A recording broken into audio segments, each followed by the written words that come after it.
Olá, eu sou Carlos Eduardo, mestrando da Universidade Federal de Goiás, e o tema do meu artigo é o apelo ético do rosto humano em Emmanuel Levinas. Penso em propor essa reflexão breve em três momentos. A gente contextualizar o tema da alteridade, o tema do outro, que é tão recente na filosofia contemporânea, como que isso se deu em Emmanuel Levinas e ressaltando em todo esse percurso o tema do rosto em Levinas e o seu apelo ético. Eu busquei nessa pesquisa descrever como para Levinas foi analisada essa questão do rosto a partir do método fenomenológico que ele herda de Husserl e também de Heidegger, embora depois ele se distancie de ambos, e as implicações tanto metafísicas e éticas na questão do rosto do outro, especialmente na obra Totalidade e Infinito. A finalidade do presente trabalho é compreender como Levinas desenvolveu esse tema e como que a subjetividade, a partir da relação com o rosto do outro, foi configurada ou reconfigurada, se alguns preferirem, como responsabilidade pelo outro. Levinas deixou uma vasta obra, desde os seus primeiros livros, de L'Évasion, da existência ao existente, até os últimos livros que são mais ensaios e entrevistas, e eu destaco Totalidade e Infinito, de 1961, até De Outro Modo que Ser, ou Para Além da Essência, de 1974. Considerando que o tema da ética, o tema da alteridade, é um tema recente na filosofia contemporânea, porque toda a filosofia ela considerou em primeiro lugar o ser. Desde Parmênides até Hegel e no século XX Heidegger, a filosofia é o estudo do ser.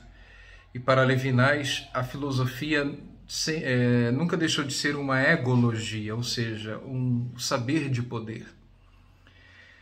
E depois, com René Descartes, na modernidade, o penso logo existo coloca o eu como epicentro. Então nós temos aqui uma dificuldade para colocar o tema do outro, o tema da alteridade, porque nós já temos o eu como um pressuposto existencial. Nós já temos o eu como um ponto cego. E isso a gente pode verificar na linguagem, autoconhecimento, autocontrole, autorreflexão, self-service, a era do self, como alguns chamam, né? Instagram, Facebook, nós temos aí a marca do individualismo, do narcisismo. Então é um eu que se vê como epicentro do mundo. E nesse contexto, nessa cultura onde o eu é exacerbado, como a gente aprende com o professor Leopoldo e Silva no livro O Outro, que eu recomendo muito, o tema da alteridade, se considerarmos a filosofia a partir da Grécia Antiga, né? Porque aqui a gente pode questionar o nascedouro de outras filosofias pelo mundo, a filosofia africana, a filosofia asiática e mesmo a filosofia anterior à chegada dos colonizadores na América Latina. A questão do outro, ela é recente, então nós temos aí Martin Buber, Paul Ricoeur, Hans Jonas e Levinas, que é o filósofo com quem estamos conversando nesse artigo. As perguntas que temos por detrás é exatamente quem é o outro, qual a importância do outro na ética. E, como eu disse, a cultura do eu, a cultura inflamada e exacerbada do eu, ela muitas vezes nos coloca num desconforto profundo para tematizarmos a questão do outro.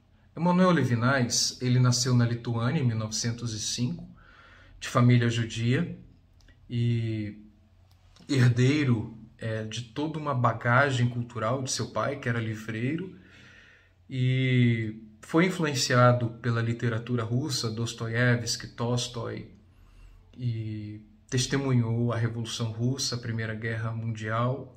Depois, migrando para a França, ele viu crescendo na Europa o antissemitismo, a ascensão do hitlerismo, sofreu as questões da Segunda Guerra Mundial, perdeu amigos, parentes, sua esposa e filhos foram salvas dos horrores da Segunda Guerra Mundial, mas muitos judeus não tiveram essa mesma sorte.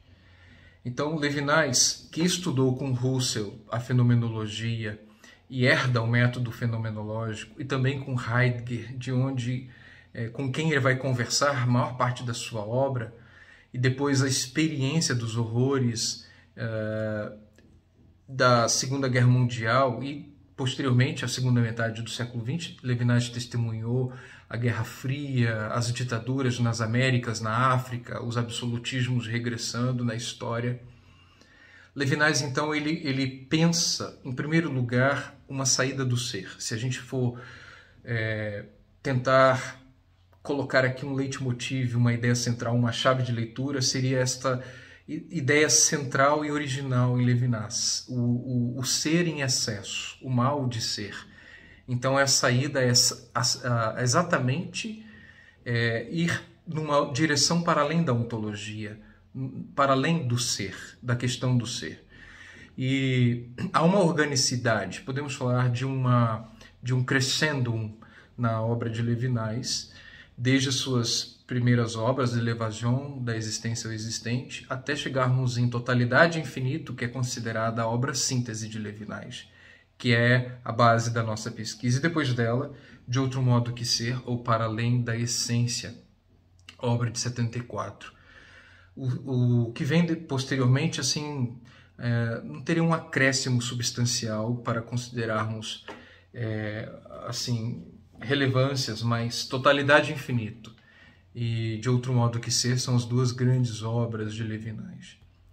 Em Totalidade e Infinito, Levinas ele continua essa busca de sair do ser, mas ele já apresenta a ideia de totalidade como que esse movimento, essa dinâmica do eu, de trazer tudo a si fenomenologicamente.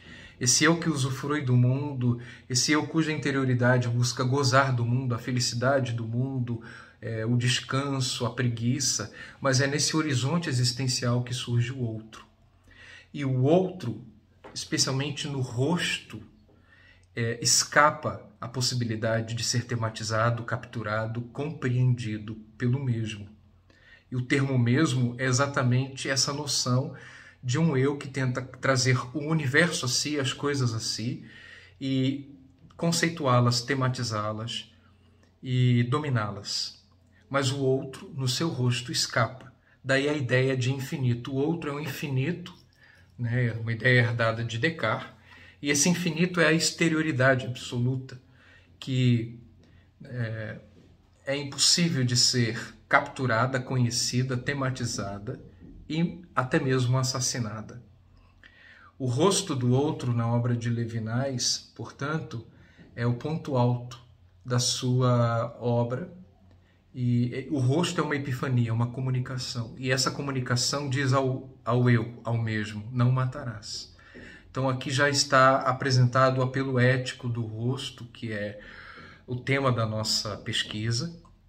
E mais do que Descartes, que encontra no pensamento, no cogito, o originário do humano, mais do que Husserl, que fenomenologicamente encontra na consciência o originário, e mais do que Heidegger, que distinto de Descartes e Husserl encontra na existência o que há de mais original, Levinas diz que o que há de mais original é o outro. Ou seja, antes de surgirmos no horizonte do mundo, há um outro. E esse outro, no seu rosto, ele comunica, não matarás. Portanto, no rosto do outro, a primeira relação estabelecida não é a do conhecimento, não é a da consciência, não é a da gnosiologia, é a da ética. O rosto do outro, na sua epifania, na sua manifestação, ele comunica ao eu, ao mesmo, não matarás. Ou seja, mantenha-me vivo. Portanto, o que há de mais original em Levinas é a alteridade. Por isso que ela é a filosofia primeira. A ética, sim, é a primeira questionadora de tudo. Questionadora, inclusive, da moral, questionador, inclusive, de todas as gnoseologias da ontologia. Então, Levinas, ele pontua, e aqui temos um corte epistemológico na história filosófica. E é impossível ler a história contemporânea da filosofia sem passarmos por Levinas. Diante do outro, do seu rosto, que apela, não matarás, o eu é implicado numa responsabilidade infinita, inegociável. Ele é convocado, vocacionado a essa responsabilidade.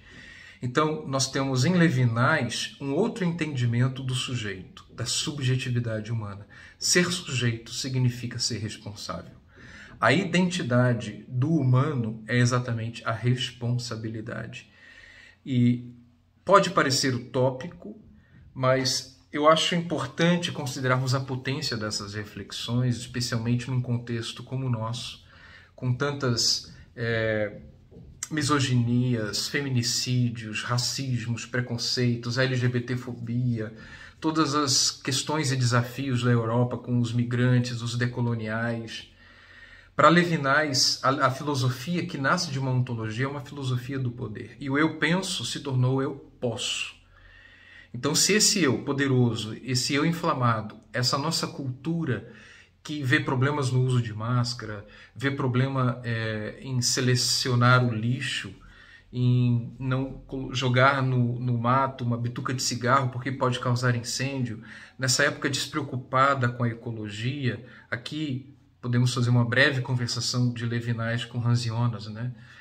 O outro que nem nasceu ainda, gerações dos nossos netos, bisnetos, haverá mundo se não cuidarmos desse planeta, haverá mundo para as futuras gerações.